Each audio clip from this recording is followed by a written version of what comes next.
మంచి కార్యక్రమం అంటే ఏంటి నేను అడుగుతా ఉన్నా. మీ ప్రభుత్వంలోనేగా పెమ్మసాని గారు ఇవాళ వచ్చాడు.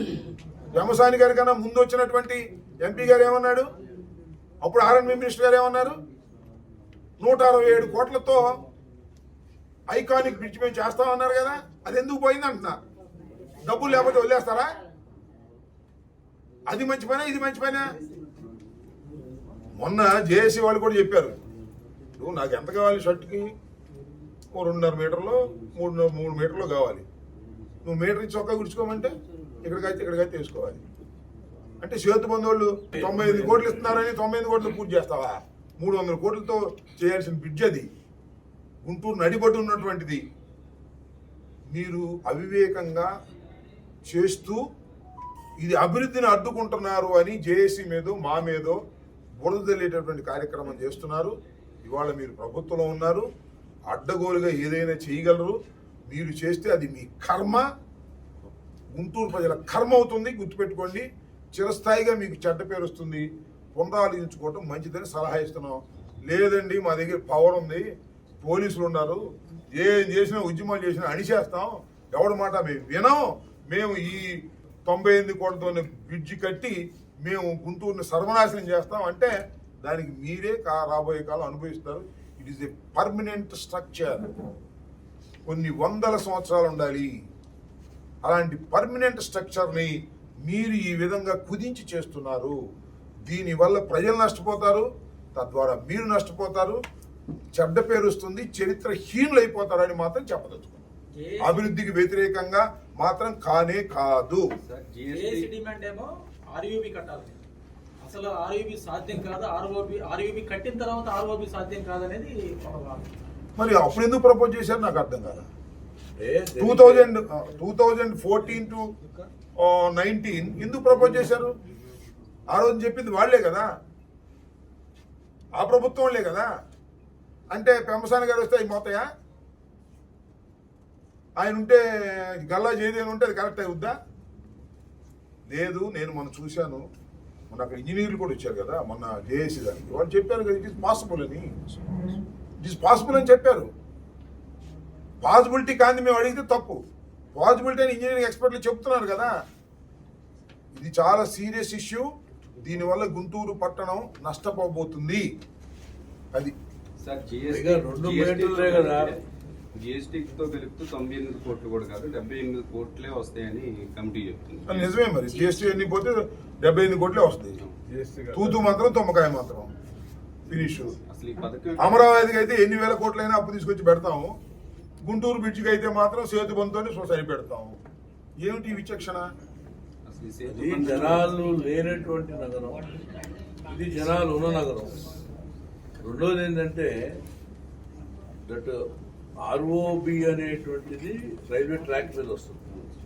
ఈ 2 ఆర్యూబీలు ఏంటంటే ట్రాఫిక్ ఎస్పెషల్లీ 5 గుంటూరు వెస్ట్ నుంచి వెళ్ళేటువంటి 5టికి ముఖ్యంగా కలపడానికి అనేది ఉపయోగపడుతున్నది ఒక అంశం. ఏది? Guntur medical college, Guntur GGH, railway station, court and జిల్లా అడ్మినిస్ట్రేషన్ ఆఫీస్. ఈ 5టికి వెళ్ళాలంటే 2 ఆర్యూబీలు ఉపయోగపడతాయి. ఒకటే డైరెక్ట్గా వెళ్ళిపోయి ఆ గేట్ యొక్క హిందూ కాలేజ్ దాని మీద కూడా దాటడానికి ఆర్ఓబి, దానికి ఎన్ని మీటర్లు? పిల్లరే కదా. ఆ పిల్లరు 2 మీటర్లు అంటే 6 అడుగులు వెడల్పు పిల్లలు లేపుతారు, దాని మీద పిచ్చి కడతారు. ఇవాళ చీనాబు నది మీద కట్టినటువంటి వంతెనలు కట్టి భారతదేశం ఎటు వెళ్తుంది? జోజిలా పాస్ కట్టారు. అటువంటి దాంట్లో గుంటూరులో మనం ఈ యొక్క బ్రిడ్జ్ గురించి అసలు ముందు కాదండి, ముందు కమిటీని వేయండి, వీళ్ళు డిస్కస్ చదువులు. మీరు చెప్పింది కనుక మేము కూడా తెలియగలం కదా, మీరు చెప్తే కన్విన్స్ అయితే వీళ్ళు యాక్సెప్ట్. నేను అంటే ఏంటంటే ఇటువైపు నుంచి వెళ్ళేవాళ్ళు కోర్టు కట్టి వెళ్తారు చెప్పమన్నాను.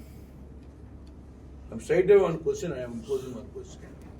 మళ్ళీ యూటర్న్ తీసుకుంటే మళ్ళీ అక్కడ ఎక్వైర్ చేయాలి కదా ల్యాండ్స్, మళ్ళీ రైల్వే స్టేషన్ కట్టొస్తారు చెప్పండి.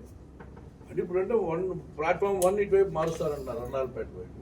అంటే నేను అంటుందంటే వాళ్ళ డిజైన్ని ఒక అడ్వైజరీ కమిటీ పెట్టండి, అందరు రాజకీయ పార్టీని పిలవండి. మీరేదో 3-4 కూర్చొని డిస్కస్ చేసుకొని క్లోజ్ చేసుకుంటుంటే ఇట్స్ రాంగ్ టోటల్. అంటే మీరు సపోర్ట్ చేయకముందే జేఏసీ ఏర్పడింది, కానీ మీరు సపోర్ట్ చేసిన తర్వాత జనాలను రెచ్చగొట్టడానికి మీరు ఎంటర్ అయ్యారనేది వాళ్ళ వాళ్ళకి ఏం అవసరం అండి జనాలు రెచ్చగొట్టి? మాకు మంచిదే కదండి. ఇప్పుడు మేము ఎట్టుపోతున్నాం సంగరగుంట ఫ్లైఓవర్ మంచి, లేకపోతే అక్కడ గేట్ పెడితే గంటలు ఆగుతున్నాం. ఎక్కడ? ఆ రింగ్ రోడ్లో. గుంటూరు బాగుపడుతున్నాం అంటే వైఎస్ఆర్ కాంగ్రెస్ పార్టీ ఫస్ట్ ఉంటుంది. మేము ప్రభుత్వంలో అధికార లేకపోయినప్పుడు విపక్ష పాత్రనైనా మేము పోషించాలి కదా. ఇప్పుడు దానికి కూడా మీరు అవకాశం అయిపోతే మీరు ఎంటర్ అయ్యారని ఈరోజు చెక్కులు కూడా ఇచ్చేసారు. మంచిది. చెప్పులు ఇస్తే నష్టమే జరగదు కదా. Compensation more make a presentation. మేము ఎక్స్ఎమ్మెల్యేగా ఉన్నాము, ఇక్కడ ఈ జిల్లాలో గుంటూరులో పుట్టి పెరిగినటువంటి వాళ్ళం. జయదేవ్ గారు ఎక్కడ గుంటూరులో పుట్టి పెరిగినాడు కాదు. కమసాని చంద్రశేఖర్ గుంటూరు కనెక్షనే లేదు. అందుకని దీని గురించి పూర్తిగా అధ్యయనం చేసిన వాళ్ళం, చిన్నప్పుడు ఆ ఓవర్ బ్రిడ్జ్ మీద సైకిల్ స్కూటర్ వేసుకుని తిరిగినటువంటి వాళ్ళం కాబట్టి మాకు ఎక్కువ అవగాహన ఉంటుంది అనేది మా భావన. అంతేగాని మాకు మంచి చేస్తున్నారనేది అర్థమవుతుంది, కానీ ఇంకా మంచి చేపిద్దామని మా ఉద్దేశం అంతే.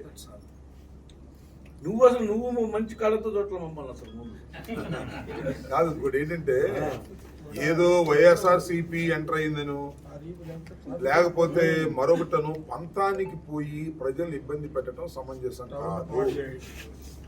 దాన్ని మీరు గుర్తుపెట్టుకోండి.